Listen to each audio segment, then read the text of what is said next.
Last night, Wednesday night cabinet reshuffle by President Cyril Ramaphosa, the president confirming the removal of Dion George as Minister of Forestry, Fisheries and Environment. He's replaced by DA spokesperson Willie Aucamp.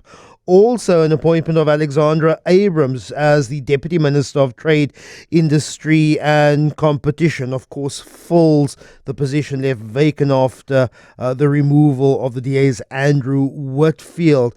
But the DA's leader, John Steenhuisen, he's been rejecting the reports this week that the DA's decision to recommend to the president that Dion George be replaced by Willie Aucamp has got nothing to do with external pressures. Remember earlier this week, we spoke to Dr. Adam Cruz, who suggested that Dion George's removal benefits the hunting and wildlife trade lobby.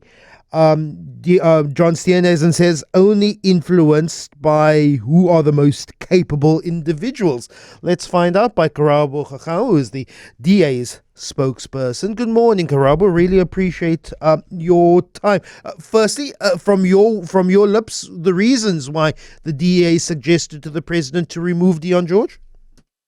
Good morning, Lester. Good morning to the people of South Africa. Thank you so much, Paul, for having me on here today. Look, the reasons are consistent with what the leader has already made public. That, when we entered the government of national unity, our commitment to the people of South Africa was to make sure that we are consistently looking at how can we best rescue South Africa and who do we send on appointments to best realize those outcomes. Our primary focus and promise to the people of South Africa was threefold. That one, we want to grow the economy. We want to make sure that more and more people have job opportunities that afford them an ability to put food on the table for themselves and their families, with the ultimate goal, obviously, then of alleviating poverty. So it's always important for us to look at how we use the ministries that we occupy to achieve those goals. So, if the decision, Karabo, was based on capability and teamwork, what specific performance concerns were they that led to Dion George's removal? So, Lester, we shouldn't look at this as a concern problem. We should look at appointments as a relay race. With a relay, one person carries the baton for the first mile or the first half, runs as quickly as they can, does what they can, and then hands it over to somebody else. That's what political appointments are supposed to be. They shouldn't be seen as there being an entitlement for one person to occupy them. Because as a team, that's what we do. The one person does what they can, and from there somebody else comes in. But for example, you look at Alex Abrahams, for example.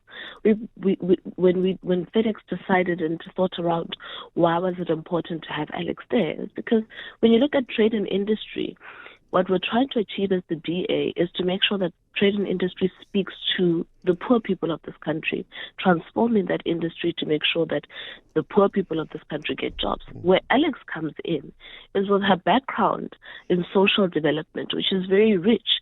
The lens through which is able to look at how trades and markets are supposed to. Then how do you square? How do you square also the statements of John Steenhuisen, who says, well, Dion George, we first offered Dion George trade and industry because he has a background in economics, he's worked in business, he is actually, in fact, a dual South African US citizen, so could even help with the bridge between a trade deal between the US and South Africa. If that's his expertise, why then someone who has an experience in the Social Development Committee? Because Dion did not want to take that job. You can't force people, right?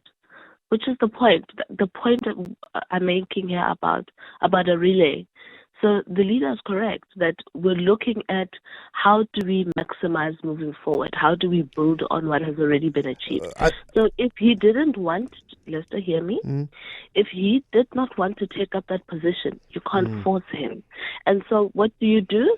You move on to the next best possible list. Before I have to move on to news, I have my final question, Karabo. Would the DA like to respond to the reports in the Daily Maverick, Adam Cruz suggesting that the removal of Dion George benefits the hunting and wildlife trade lobby and the proximity of Willie Aucamp to that particular lobby. Is there an official response from the DA?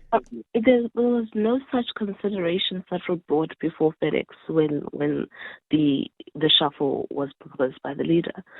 These considerations, the rumors we're hearing from the reports out there, but I, as a person who sits in the federal executive of the party, the consideration wasn't that. It was, how do we maximize capacities of people for the greater good of the country? Karabo Khakhau, really appreciate your time. Thanks so much.